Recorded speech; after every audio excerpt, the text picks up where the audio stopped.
Okay, you were telling me how you ended up doing that scene on camera from the food poisoning episode.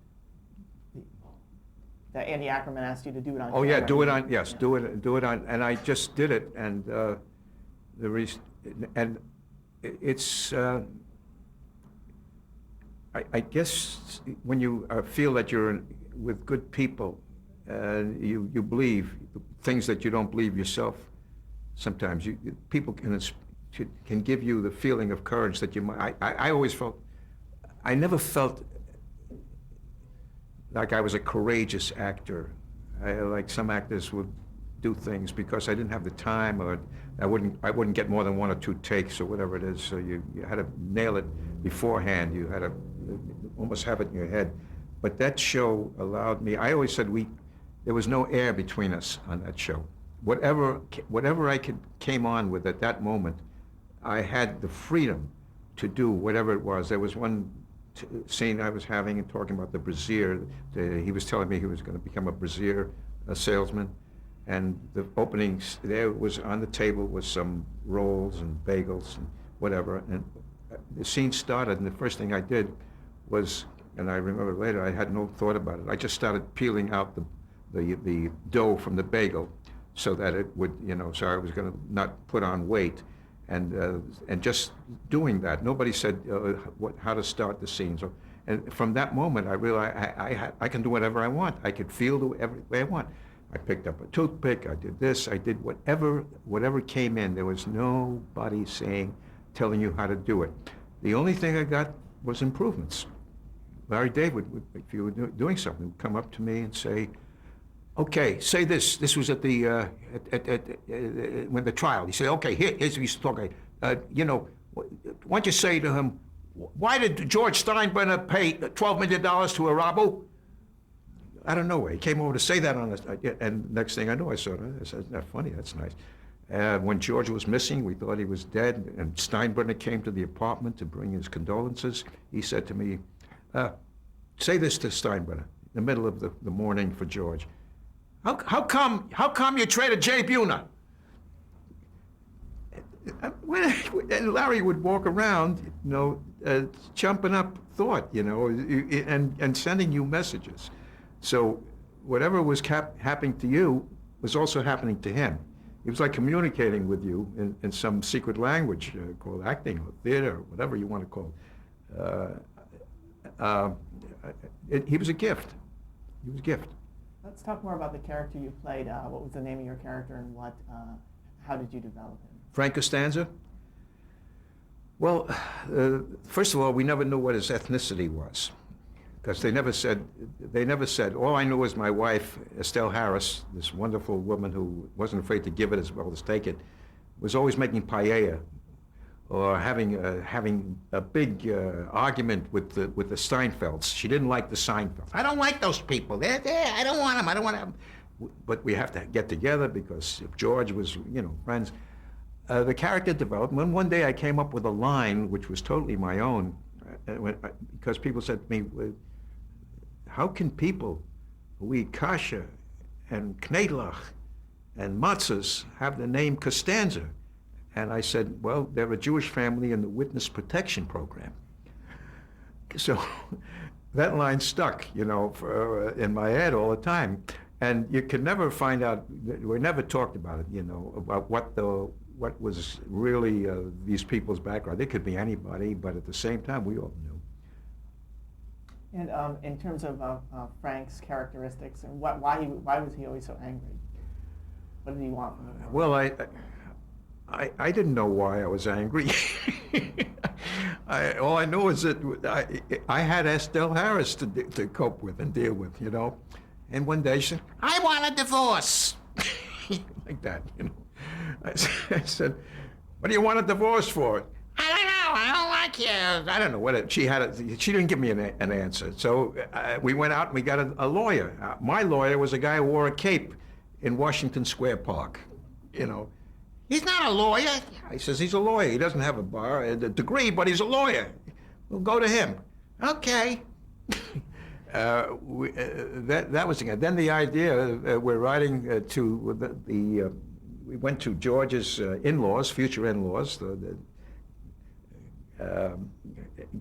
Grace Brzezinski was playing it. I think I can't even pronounce her last name, but she was beautiful and wonderful. And the father, and we were going there, and we're sitting in the car, and we're going home, and all of a sudden she says, "How come they didn't have cake?" I said, "Yeah, why didn't they have a piece of cake? You come to a party, you should have a piece of cake." So, what's that you got back there? It's the Schnitzler's rye. You took it back? Yeah. They didn't give me cake. What do I have to take? Why should I take the bread back? You know, that was my response to this kind of mishigas, you know. And then, so whenever these things came up, it must have been the brilliance of those writers who were really wonderful and who just came up with this stuff. And Max Pross was one of them. Do you think the Costanzas deserved each other, this couple? Well, it's like it kept them alive. You know, Alan Watts said something about the Zen, the guru that I could read and understand a little bit about. He said something, you know, if you kill off your enemy, you don't have anybody to play with anymore. And I figured this was what my relationship with Estelle was. We played with each other, you know, off of this. And she was an incredibly wonderful, gifted person who had three children. One was a policewoman who was wounded in action. And she had another son who was a publicist. And I think another person was a psychiatrist, whatever it is. But she had some wonderful things. We had I played with her, and we went out on the road and did Beau Geste at Westport and up in the Cape Playhouse with my daughter Amy, who played our daughter, and who Estelle loved very much, cared for her very much. And I'm talking about her in first person. She's still with us, thank God.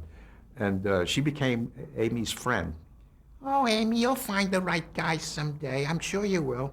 There was a fellow in the company who was, she liked to make a match. And she said, "Why don't you go with this guy? He's playing opposite you in the show." And the guy said, "Well, Estelle, I'm gay." She said, "No, you're not." I want to ask you, there was a coin trick that you incorporated? Well, the coin trick, well, it came on the first episode in which I was trying to get George to get a job and work in the post office, which, of course, a guy like George working in the U.S. Postal Service, that was incredible. Maybe that's how Wayne Knight finally got into the show that made him. So I'd say to him, "Look at the silver coin, George." You know, I'd take out a silver coin. And I did that, like that. Which one? And he looked at, he did a take. He did like, "Where the hell did that come from?" You know, I was trying to show him how he could be a magician, he could be this, he could be that, he could be anything he wanted in life, other than where he was going, which was no way. As she described George, Estelle always said, "He's a bum." What was Frank's relationship with his son? How did he treat him? Well, I had no.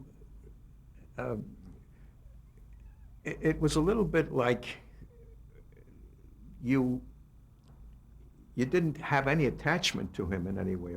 I never analyzed it, to be honest with you. All I did was in acting, you take it from the other person. In other words, if you start to preconceive or try to figure out how you should do it or what you should do it, that's okay when you start reading it and figure it out. When you get on the set, you take it from the other person. The way he behaved, he was out of line. He's out of line with life. He had no aspirations. He lived off of us. He didn't have any. The way I lived, I should live off of him. There was one scene that they added once where we were sitting in bed and he was going through something, and I was eating kasha in bed. Well, it was a tag they stuck in at 5 seconds before I went on it. And he looked at the kasha, and then I was afraid that the room would smell from kasha. See, that would be the end of his romantic relationships with anybody. He was a moocher. He took things, and I treated him as someone who never grew up. There was no love. He was a latchkey. To me, I was a latchkey parent, the latchkey thing where you left it on the door.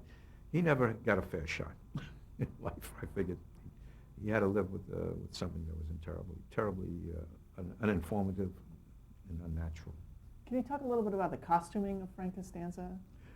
Well, I can tell you about my hair, which, because I was a recurring character, and over a period of 5 years, I came back 25 times, recurring 25 times.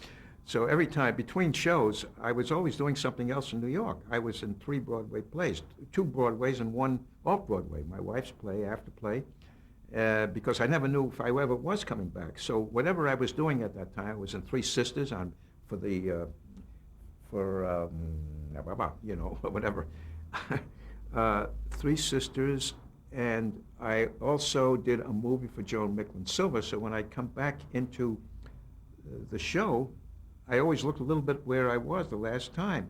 One time I came back with a beard because I played Chabutikin in 3 Sisters, and I wanted to play my next scene on Seinfeld with a beard because I still had the beard, and I was going to go back after I did the thing. And Jerry said to me, you got to take the beard off. I says, why?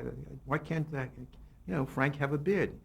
He says, I'm playing on Broadway, in 3 Sisters. He says, who sees more of this audience? What's the bigger audience? The 50,000 people who will see you on Broadway, or the 50 million who will see you on this show? So I had to take off the beard. And when I went back, I had to put on a fake beard doing that role. I did a show called What's Wrong with This Picture, which Donald Margulis wrote, play at the Longacre, the Brooks Atkinson, which lasted some years. No, went on. We did a few performances. So all of this stuff was happening, and then I would go back. In between, I had a hip replacement over the 5-year period. One night I came back from doing Seinfeld. The next night I was off Broadway with a Nance play. Next night playing it. It was coming my way because I was on Seinfeld. Seinfeld was bringing people into the theater, and bringing me into this place that I never had before, an audience. And what about the hair color that you had? The hair color was crazy because each time I come back, my hair is, if you looked at my hair now without the dye, I would look like Cesar Romero, white hair. I don't know if people know Cesar Romero. White, beautiful hair, or Desi Arnaz when he had pure white hair. White. I dye this hair thanks to the CBS people who do a wonderful job. And so at that time, the hair would come back oxidized. It looked like tang colored. My friend Dick Capri said he had tang-colored hair. And it was red, and they didn't do anything about it. All I did is I come on a set, 1 week it was red, 1 week was dark brown. Nobody changed it. And her hair, Estelle's hair, was always the same color, which was rosy red. And sometimes our hair would match each other, And so that was the makeup. But the thing about the bald wig was once I got Larry to say, to be the angry guy, and I could hit him, he said, you can get rid of the wig. Throw away the wig. You just have your hair. And that was the basis of my costume. They didn't go through too many, figuring it out or whatever. I could have come on with the stuff I wore off the street, and they would have said, that's it, you're perfect. And that was the good part of it. There was no, nobody was looking, no judgment, no nothing. Be who you are. Slam dunk. Now, what kind of deal did you have in terms of how many you would do a year? Did you have a contract of some sort?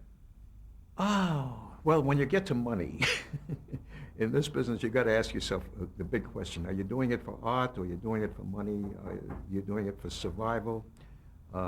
What is the basis of all of this?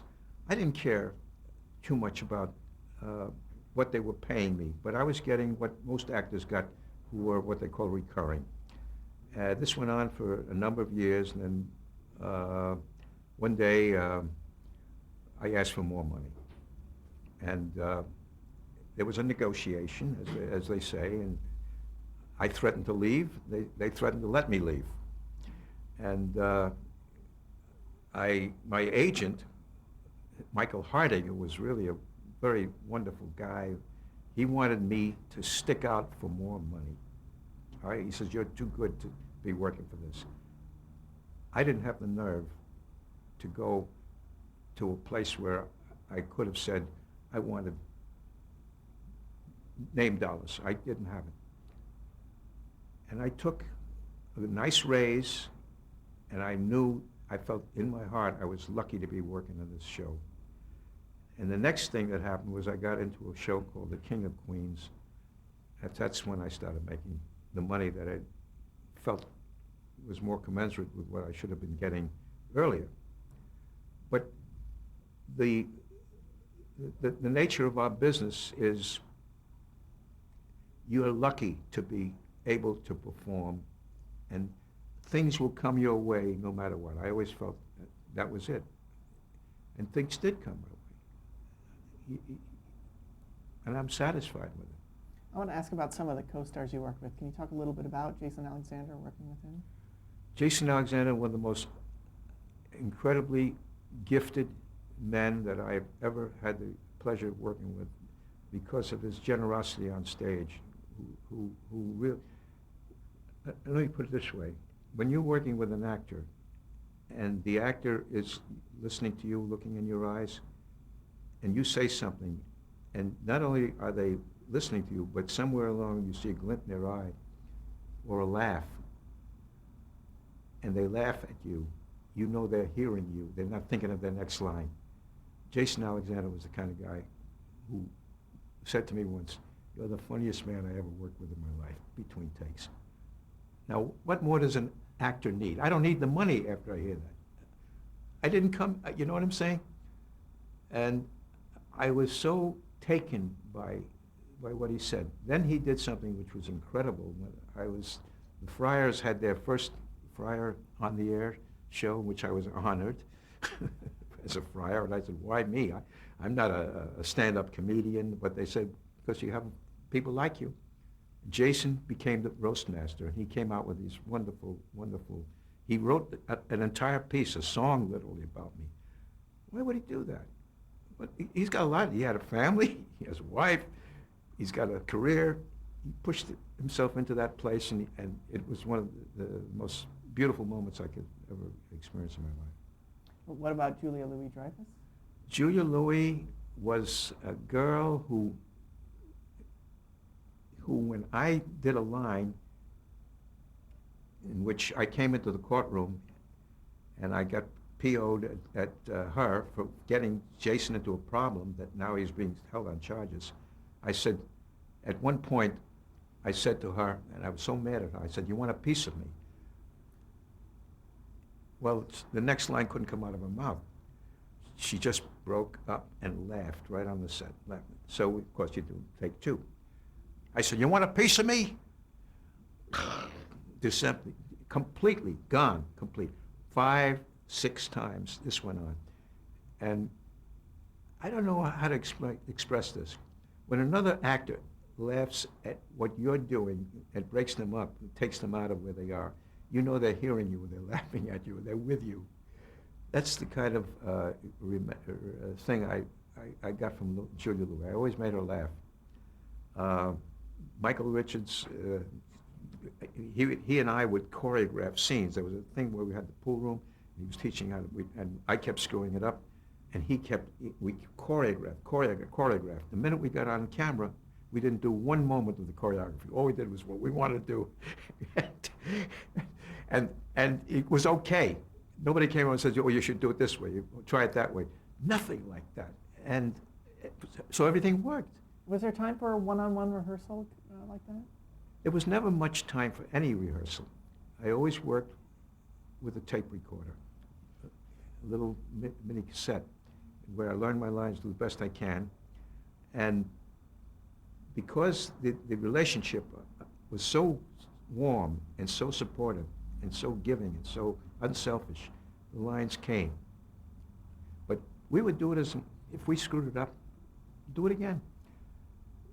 One thing about Jerry, which I have to add to all of this, is that this is a guy who, if you watch any of this stuff on television these days, you'll always see sometimes a breakup. You start to laugh in the middle of something. Jerry was also the same kind of guy who would give it back to you. And when I did that stuff about the Korean thing, talking about costumes before, he was watching the scene. He said, "Why don't you wear the Korean hat? You know, the hat with the wall that comes over." I said, "I don't want to wear that. It looks silly." He says, "Put it on. Wear it. Make sure you wear it." He gave me the hat, and the hat. When I came out looking so idiotic with that hat and trying to cook up these steaks, I said that made the scene. The hat, something like that. So this was coming at me from all sides. It was beautiful. And what did Jerry Seinfeld bring to the set, the atmosphere of the set? The thing that he brought to the set was, do your stuff. Give me whatever's going on inside you. It was very much like the Jack Benny thing, where he surrounded himself with the funniest people in the world. Phil Harris, Rochester, you name those people. Mel Blanc. Jerry surrounded himself with people who were incredibly funny, and he let them come around him, and he bounced off them. There was never any judgment. No, never coming out of him. Well, do your thing, and you can't ask for more. I couldn't ask for more, and it kept me and revived my life. I kept saying, "I revived my life. Look what's happening here." One episode we haven't talked about is maybe one of the most famous. It was in the episode The Doorman, where undergarment gets made by Michael Richards. You're talking about the Manziere or the bro, because the bro was too ethnic. They were worried about that, so they used the word Manziere. The Manziere, of course, was a scheme that Michael and myself came up with. And we somehow or other conjured up these things. We were like people who were so far off the wall that nobody understood where we were coming from. I remember that show because I was on fire sometimes, an actor. So I was on fire, but I didn't know enough of the words sometimes to be able to, so before each moment that I went to another scene, I'd have my assistant at the time, and who would be there cueing me. At one point he wasn't there, and I started screaming, where are you, but it got me ready for the next moment, you know. And I just found working with Michael, we didn't have to think too much. I had a way to describe him. A mercurial mind in a weightless body. Michael Richards. That's the kind of guy. Unselfish. Oh, he'd come over to me and we'd talk sometimes. And sometimes actors get to talk. And he said to me, he says, "How can I keep going like this?" Was like this 5th year, and I came in. I keep doing the same thing over and over. I says, "Michael, you're so funny. You don't know what this is." He says, "But I want to do something else." I said, "Michael, you know, a lot of actors try that. Like Jack Benny once did George Washington Slept Here, and he played some movie about Hitler. George Burns, I once saw George Burns do a movie where he played a newscaster who wasn't nice. People didn't buy it. They buy you for what you are." I felt like he was, I being the elder statesman, and he looked at me, thanked me, and he said, "Okay, Jer, but this is stuff that actors can talk about." Now, if he hears this in some way, I don't know how he will respond to this, but I take it that I could talk to him sometimes and tell him what my problems were, and he would be like a psychiatrist or like a listener. He would be that way. And in terms of, I read a note somewhere that during After play, your wife's play, that you modeled the Manziere at one performance. I bottled it. You modeled the Manziere? I got on the Regis and Kathy Lee show, and I didn't know what the heck was going to come up, and what I did, I had just had my hip replacement, and I figured if I come on, and they like to know a little bit what you're going to do, what you're going to talk about. But I surprised them. I came on and I put the Manziere underneath my jacket and my shirt, and at one point I just took off my shirt and I showed them the Manziere. I said the reason that this Manziere works is it takes the weight off the hip where my hip replacement was made by my doctor, Dr. Stuchin, and it really helps me to get through. And anybody who would, and believe it or not, Gentleman's Quarterly started marketing a facsimile Manziere. I don't know if it went on, made a big deal out of it, but but I'll tell you one thing. I haven't been on Regis and Kathy Lee for a while.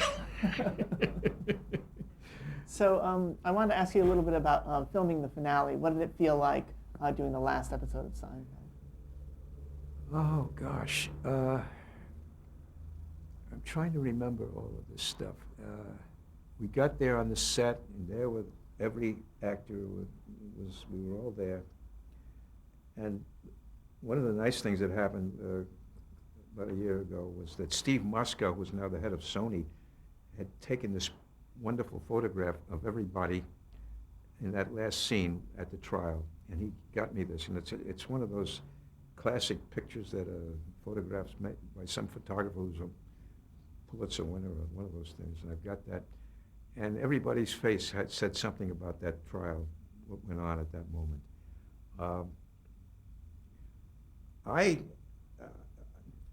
I was just had the line, you think we'll get out of here with the traffic being what it is after the trial. That was my way of looking at the trial. But we were walking around, the actors talking to each other before the big trial moment, and kind of thinking a little bit, this is the end of something that was great, but not really thinking it was over. It was hard to believe that this was coming to an end. Was there a moment when it hit you? Yes, it hit me when I read about it in the New York Times. It was on the front page, and it was the same day or two when my aunt died. And I remember my aunt, and I was looking at I said, what's more important right now, that Seinfeld is over or that my Aunt Sarah died? And I couldn't there was no way of balancing it. I says, this is crazy. How can a show take over your life to the extent that a death of an aunt could be somehow or other, kind of wiped at that moment? Then when it was over, it really wasn't over. I started doing the, reruns. And I kept looking at myself and every once in a while laughing for the first time, because it was really hard for me to laugh the first time. Unless Anna's with me, I never was able to laugh at anything I was able to do. Do you have a favorite episode or a favorite moment? Not really. I like them all. There was some of those episodes which nobody remembers. There was one where I was telling Kramer about the fact that Estelle had Jimmy legs. Nobody remembers that. He said, what's Jimmy legs? I said, well, she jiggles in the middle of the night. These legs keep Jimmy legs. What was that all about? Stuff like that. Is that something you made up, or why is that? No, that was in the script. There was one episode in which the only line I ever made up in my life, they we were sitting in a restaurant, I think it was, Julia asked me whether I was going to vote or not for the president. I says, well, listen, I'm a naturalized citizen myself. I am not allowed to, run for president of the United States. If I can't run for president of the United States, I'm not voting for anybody. And you made that line? I made it up the line. They allowed it to stay in. I just came to me while I was sitting there, and they allowed it to stay in. The only one I had to make up. Okay, we're at the end of our tape here.